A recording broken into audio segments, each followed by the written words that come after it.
Hello and welcome to today's session of TISSNET 2023 questions and solutions with respect to quantitative aptitude.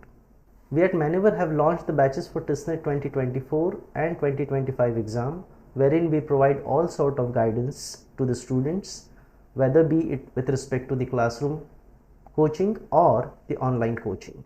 Now, this is the classification of 30 questions that were asked in the TISSNET 2023 exam with respect to quantitative aptitude, logical reasoning and data interpretation.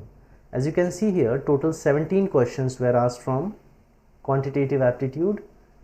From data interpretation section, 9 questions were there, and from logical reasoning, 4 questions were asked. So total 17 plus 9 plus 4, total 30 questions were asked from this section.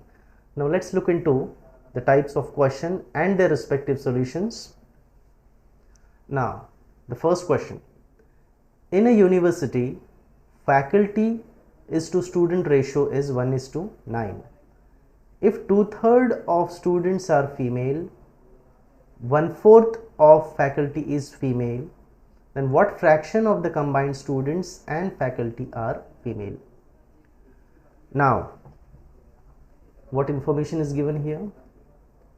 Faculty to student ratio is given as 1:9. Now, they are saying that 2/3 of the students are female and 1/4 of the faculty is female. Now, suppose the total number of faculty is F and total number of student is S, then female faculty will be 1/4 of total, that means F by 4. And what about female students? Now, since female students are 2/3 and total students are S, so female students will be 2S upon 3. Now, since they are asking us for the combined fraction, so combined fraction we can consider by combining the students, female students, that is F by 4 plus female students 2S by 3, and since it is a fraction, so we need to compare this with the total number of faculty plus students, that will be F plus S. Now here, to put the value of F and S, the ratio concept will prove useful. So faculty will have 1 unit and student will have 9 units. So the value of F can be put as 1 by 4 plus the value of S can be put as 9, because it is 9 unit in terms of ratio, divided by 1 plus 9. So this will be 3 1s, 3 3s, so that will be 1 plus 6 for 24 25, that will be 25 by 4 into this is 10, so this will be 5 2s and 5 5s, so that will be 5 by 8. So that will be the answer for this question. Now the next question. Cubes of volume 1 centimeter cube, 216 centimeter cube and 512 centimeter cube are melted to form a new cube. What is the diagonal of the new cube? Okay. Now, since the 3 cubes are melted to form a new cube, then the volume of the 3 cubes will sum up to make the volume of the new cube. Volume of new cube. Now, the volume of the 3 cubes is given as 1 plus 216 plus 5 and 2. That will be the volume of new cube. Okay.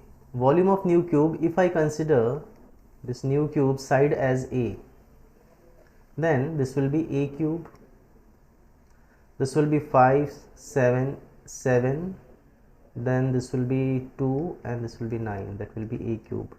So naturally A will be 9, A will be 9, so the side of that new cube will be 9. Now since I got to find the diagonal of the new cube, so that can be given by the formula root 3 into side, and side is A here, so that will be root 3 into 9, that means 9 root 3 centimeter.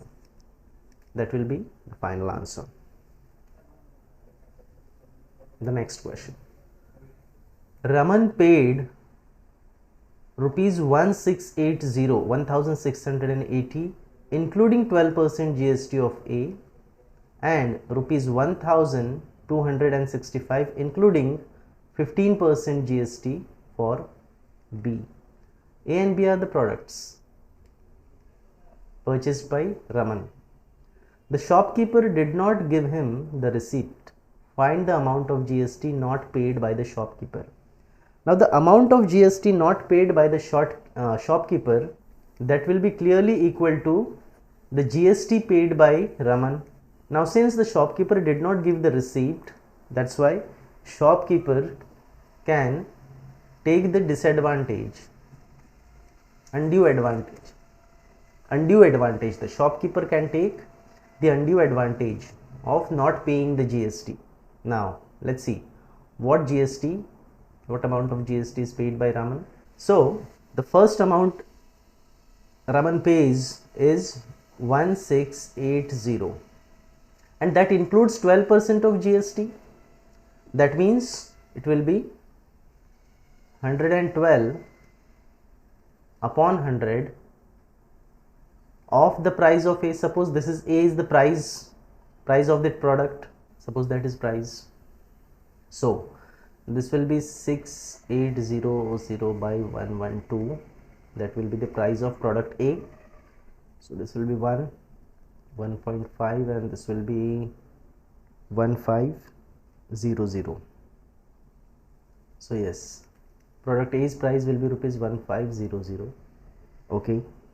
So now GST for A, that's why GST for A, that will be 1680 minus 1500, that will be 180. Okay. Now the second for B, he paid 1265 and that includes 15% of GST. That means if I need to find the price of product B, that will be 115 by 100 of B. Suppose B, I consider it as the price of the product. So this will be 126500 upon 115 is equal to the B. So that will give me this ones are, and this will be 1 and added 1 more 5, this will be just 1, so 11, this will be 11. So the price of product B is 1100. Now GST for product B will be 1265 minus 1100, that is 165. So therefore GST not paid will be clearly equal to, yes, that will be the addition of these two. GST not paid by shopkeeper, that is GST paid by Raman, this will be that will be 180 plus 165, that means it will be equal to 345. That will be the final answer. That will be the GST paid by Raman and GST not paid by the shopkeeper, that will be rupees 345. That will be the final answer. Now let's look at this question. Now find the value of K if the point A 2 3, B 4K and C 6 minus 3 are collinear. Okay, the 3 points are given collinear. So we can solve this example considering 3 points, that is A as 2 and 3, for B it is 4 and K, and for C it is 6 and minus 3. So if the points are collinear, then I can solve this example using the formula area of triangle ABC. Area of triangle ABC. Now if the points are collinear, then area of triangle ABC is equal to 0. So if area of triangle ABC is 0, then using the formula, if I try to put area of triangle ABC, then it will come out to be half of, using the formula, it is 2 into k, that is 2k. Then this will be, again I need to consider here 2, 3. This will be 4 into minus 3, that will be minus 12, and plus this 6 into 3, that is plus 18. Minus of, then I'll have to take these product, minus of in another bracket, 4 3s are 12, plus 6k plus this minus 3 into 2, that will be minus 6. Now this will be the value. Now since area is given as 0, so that will be 2k plus 6 minus, this will be 6 minus 6k. Okay, so this 2 will go here and it will become 0, so that will be minus 4k, this will get cancelled. So therefore k will be equal to 0. So the value of k in this case comes out to be 0. Yeah, let's have a look at this question now. Now the closing stock on Monday, Tuesday, Wednesday, Thursday, Friday. The closing stock price is given on the 5 days. Okay, 17.94, 18.19 and so on. For the 5 days, the closing price of the particular stock is given. If the monthly average was rupees 18.34, okay, monthly average is 18.34. This is average, and the standard deviation was 0.27. okay, standard deviation means the variation from that average value, it is 0.27. then how many days during the week did the closing fall within 2 standard deviation from the average? 2 standard deviation means that will be 0.27 into 2, which will be nothing but 0.54. So how many days closing stock value will fall within the standard deviation range of 0.54 from the average? So it will be, to find that value, we need to, from this side, subtract 0.4, and this side we need to add 0.54.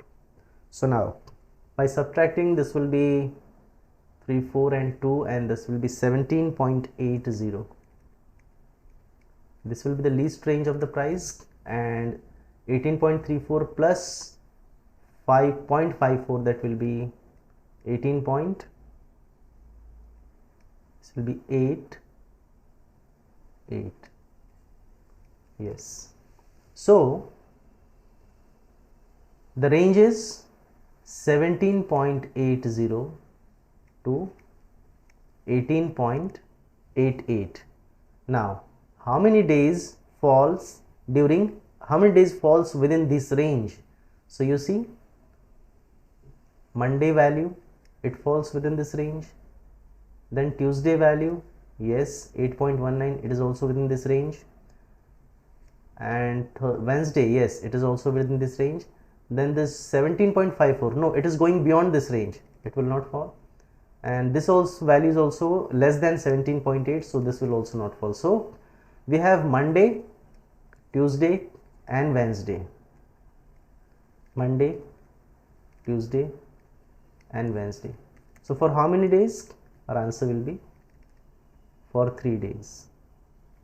For 3 days, that will be the answer. Yeah, let's try to solve this one now. A group of bikes travels down the mountain at 1.5 times the rate means speed, rate they climbed up, but the time is same. Okay, time is same. Okay, so if this is the mountain, so it's same like speed upstream and speed downstream. So they are saying travels down at 1.5 times rate that they climbed up.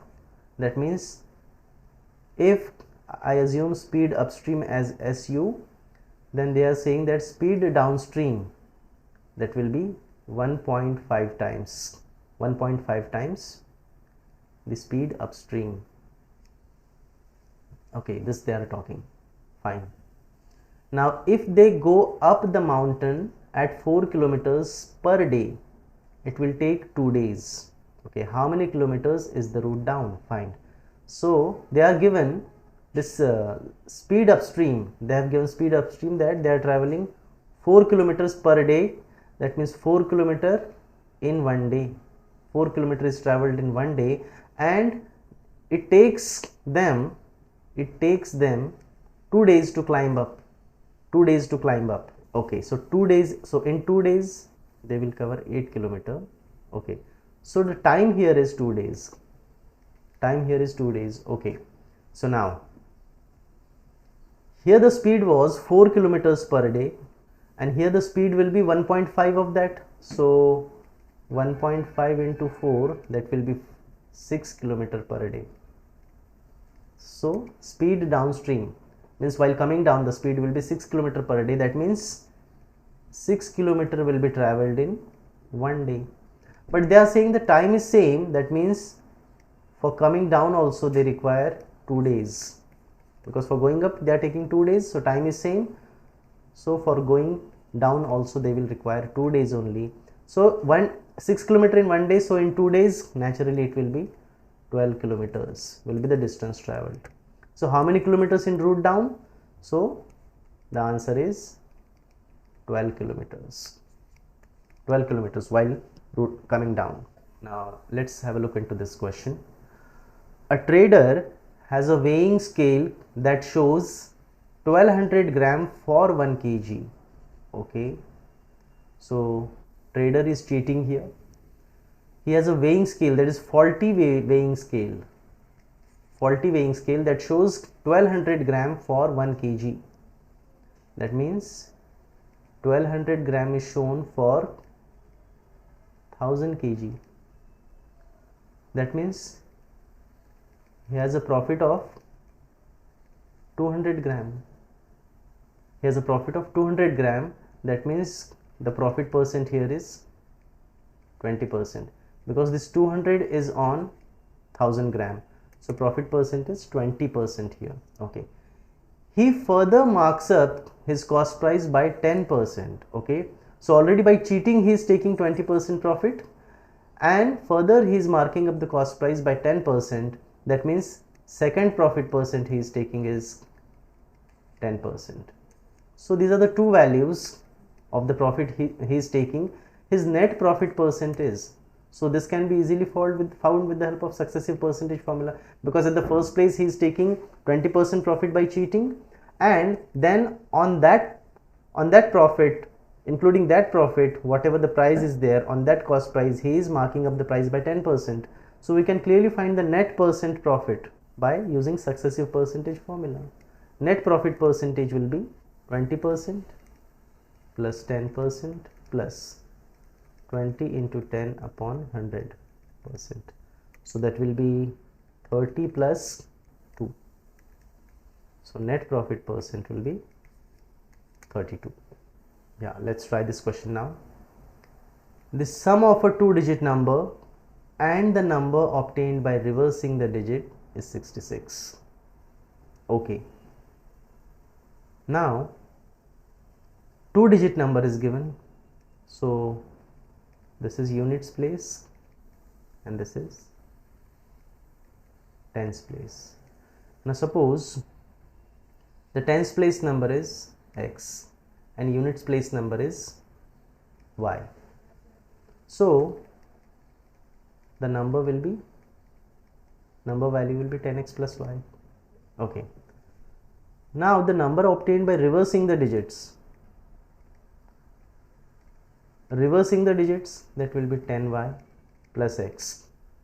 Now sum of those two, sum of that two will be equal to 66. That means 10x plus y plus 10y plus x is equal to 66. Okay, this is the information that is given. Now that will give me the value 11x plus 11y is equal to 66. That means x plus y is equal to 6. That will be the value. Okay. Now the digit of the number differ by 2. Okay, the difference between two digits is 2. Now how many numbers met this condition? Fine. So how many different values of x and y are possible if you try to look at this? Now since this x is at the tens place, so x cannot be 0, x cannot be 0, and since they are holding single place, so x and y are single digit numbers, x and y are single digit numbers. So considering these two conditions, we can take the first value of x as 1 and y will be then 5, so that x plus 5 plus 1 plus 5 6. Then if x is 2, y will be 4, x is 3, y 3, x 4, y 2, x 5, y 1. Yeah. So considering these two values, what value will be possible? Now I can't take 6 0 because then reversing it will be 0 6, which is not possible. Then they are saying, okay, so the number differ by 2. So how many meets this condition? Here the difference is 4, so this can't be. Here the difference is 2, yes. Here the difference is 2. Here the difference is 0, so no. Here again the difference is 2, so these can be considered. Here the difference is again 4, so this can't be considered. So only two numbers, two such pairs are possible. So how many numbers met this condition? How many numbers? So numbers are 24 and 42. These are the two numbers. So how many numbers met this condition? So answer is two numbers, and those two numbers are 24 and 42. They are meeting this condition. Yeah, let's try to solve this now. Gopal went 90 meter east, turned right. Okay, so from this place. Now this question that was asked seems to be little ambiguous, so we'll try to solve this question and see, because the options which were given were not matching with the answer. So there's little ambiguity in this question. So let's try to solve it out. Gopal went 90 meter east, turned right, okay, and then went 20 meter, turned right and then went 20 meter, then turned right, again went 30 meter, turned right, again went 30 meter, and reached a certain place. Okay, reached a certain place at this point, then went 100 meter north. 100 meter north means in this direction. Okay, so 100 meter means this is 20, so naturally this remaining will be 80. Okay, so this total is 90 and this is 30, so this will be 60. Okay, and met his wife. At this point he met his wife. Okay, so how many meters did he walk? How many meters did he walk? That is the question. Now if he is asking how many, if the question is being asked how many meters did he walk, then actually he walked 90 plus 20 plus 30 and then plus 100. So that will clearly give you the answer as 50, 140 and then 240. That will give the answer as 240, but that doesn't seems to be matching with the options. And the second thing is this is his starting point and this is his end point. So generally in these type of questions, the shortest distance that was asked is expected, and which would also match with the option. So if you try to look at this triangle, if this is 80 and this is 60, so taking the help of Pythagoras triplet, which is 6, 8, 10, so clearly this answer will come out as 100. This answer will come out as 100. So if the question seems to be asking for the shortest distance between the starting and the end point after meeting his wife, so that will be 100 meter. But if he is asking for the total, how many meters did he walk, that will be the addition of all the distances he traveled, that will be 240. So in that case this seems to be the answer. So there is little ambiguity in this question as far as the options and the framing of the words are concerned. So we have seen it in both the approach, both ways, how the two different answers can be possible if we take into consideration two different things. Now let's focus on this question. Ashoka said that he was born on 29th Feb 1900. What birthday did he celebrate in the year 2000? Okay. Now if we focus on this 1900, now 29th Feb is possible only in leap year.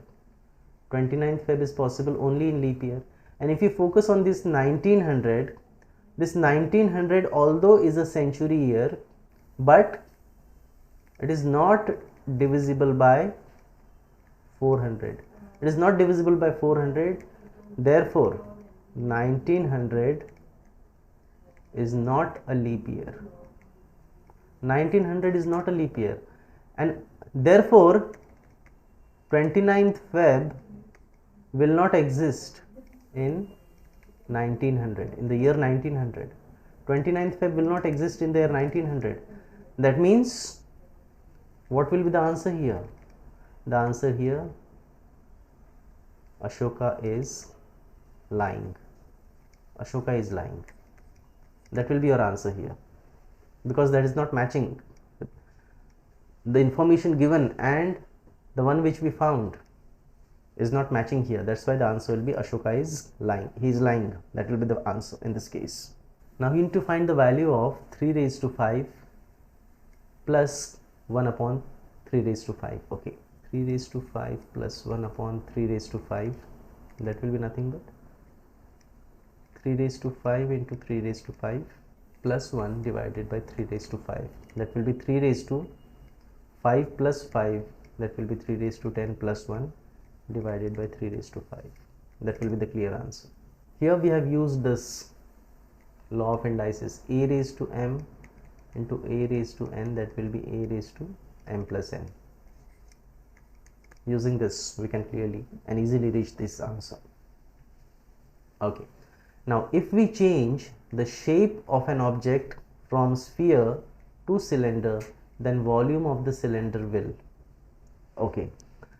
Now here different options were given in the question, and one option was the volume of the cylinder will increase, will decrease by 10%, 20%, like that, and one option was it will remain unchanged.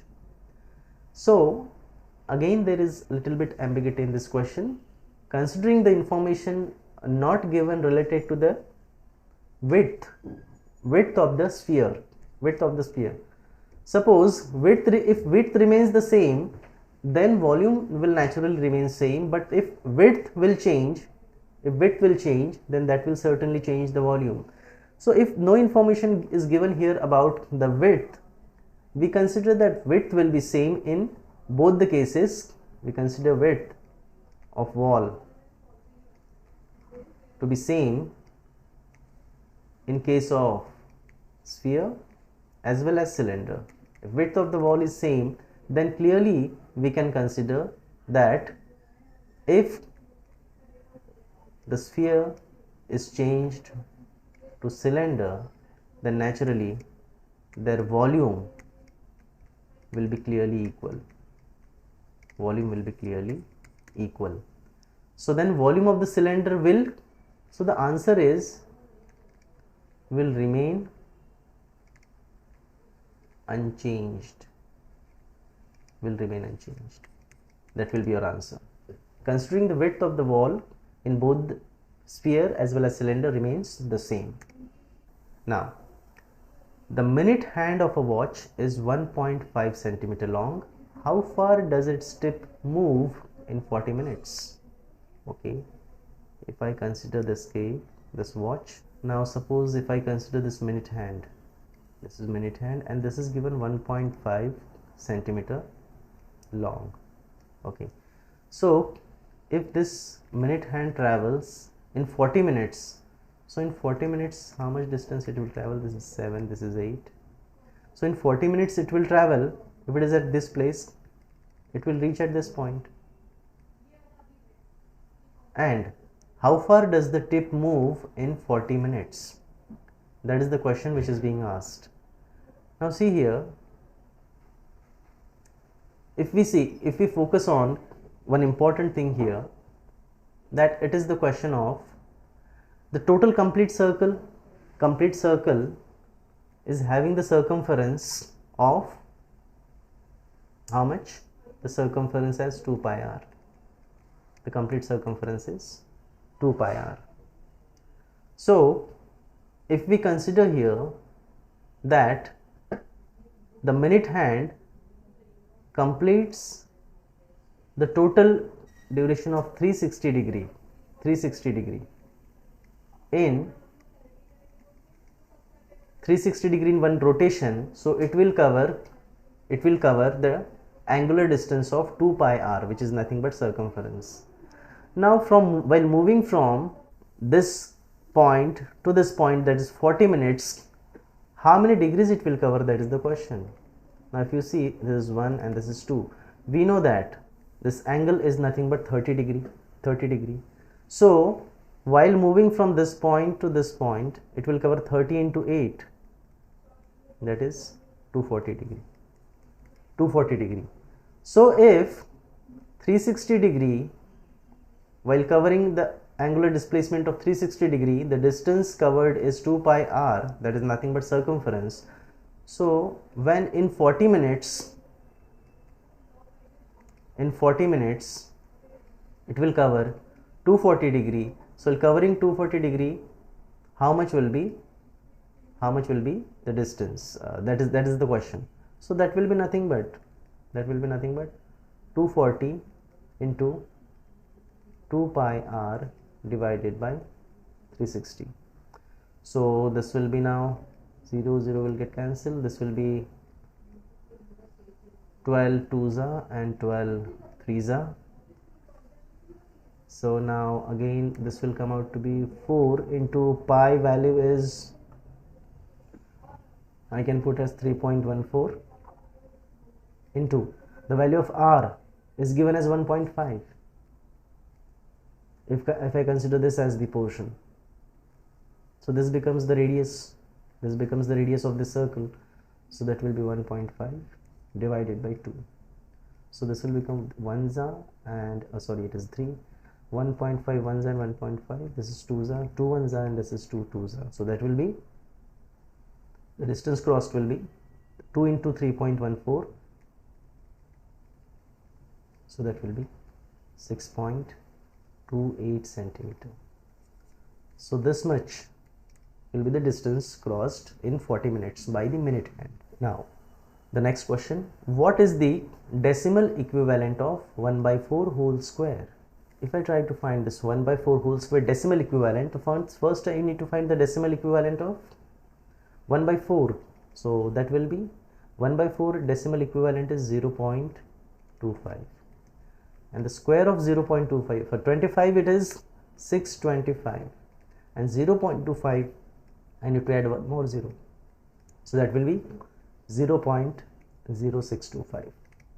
That will be the decimal equivalent.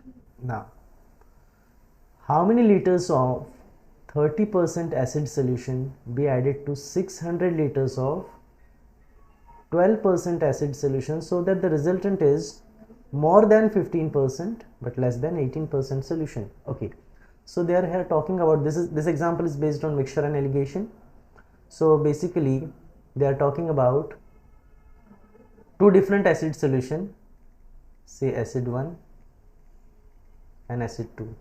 So first acid is 30%, second acid is 12%. So they are talking about mixing these two, but about this mixture value we are having two values, 15% and 18%. So clearly we need to consider the two values over here. So if we consider these two values for the same two acids, now we can get two things over here. So acid 1, acid 2, this is 30% and this is 12%. So acid 1, acid 2, 30%, 12%. But this, after mixing, one value I need to consider is 15% and another as 18%. So I'll get two values. Now this will be, by using the concept of mixture and alligation, this will be nothing but 15 and this will be 3. So the ratio will be 3 ones and 3 fives. So 1:5 is the ratio, and here the ratio will be, this is 18 and 12, this will be 12, and this is 18 minus 12, that will be 6. So here the ratio will be 6 ones and 6 twos. So 1:2. So these are the two values we are getting. But here this acid 2 is given as 600 liters.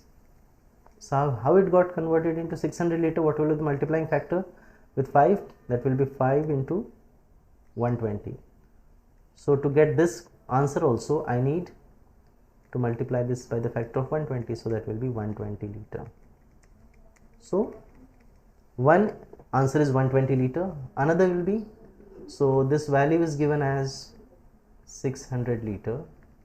How it got converted into 6 liter to 600 liter? By multiplying it with the factor of 300. So here also we need to multiply it with the factor of 300. That will be 300 liters. So we got the two values. So how many liters if they are asking, then clearly the answer will be within the range 120 liter to 300 liter. Within this range they must add the 30% acid solution. If they want result as more than 15% but less than 80%, so this should be the range, more than 120 liters and less than 300 liters. If I consider the value of this liters as x, then it should be more than 122 but less than 300. That should be the final answer. Okay, now two tasks are to be completed independently. On any given day, there is 7/8 probability that task 1 will be completed, okay, on time, and 3/5 that task 2 will be completed on time. Okay, what is the probability that task 1 is completed and task 2 is not? Okay, so what is the probability of task 1 to get completed? That is 7/8. And what is the probability of task 2 not getting completed on time? So that will be 1 minus task 2 completed probability, which is 3/5. That will be nothing but 2/5. So required probability will be, task 1 completed probability is 7/8, and that means multiplication. Task 2 is not completed, probability is 2/5. That will be 2 ones and 2 fours. So that will be 7/20. So the probability, required probability is 7/20. That will be the final answer. Now, in a triangular shaped station, there is a space for 279, 277, 275 buses in first, second and third row, and 5 buses in the last row. So how many rows are there? How many rows are there total? So basically this is an example of arithmetic progression. So in the first row we have 279 buses, in the second row we have 277, in the second row we have third row we have 275 buses, and in the last row we have 5 buses. So how many rows? So the value of n is asked here. So if we consider this value, this progression in this manner, so again here we will get d as negative, So we can consider it other way also. If we consider it like this, this is the first value and the last value being then 275, 277 and 279, still we'll get the same answer, but here this is in simplistic form. This is simplified version, and that is the better method to solve it. In both the cases you will get same answer, but in the first case calculation will be little bit complex. So The second method, I have just converted it into simple form. So here this will be the last term, that will be the value of L, which is nothing but A of n, and this will be A, and since the difference here is 2, so now I have got the positive difference as 2 in between the two numbers. So clearly I have the formula of nth term as A plus n minus 1 into D. Now an, that is last term, is 279, is equal to A, the first term is 5, plus n minus 1, and I need to find how many rows. D common difference is 2, so this will be 274 divided by 2 is equal to n minus 1. Okay, so that will give me 1, this will be 37 is equal to n minus 1, so clearly n will be 137 plus 1, so the value of n will be 138. So that will be the number of rows. So the final answer will be 138. That is the final answer. So I hope with all these examples, it is clear in your mind how the questions appeared in the exam and how was the solution. And I hope all the solution is clear to you. So you got the understanding with a better clarity and a clear understanding of all the quant sections in TISSNET 2020-23. So I hope this session was useful to you. Thank you.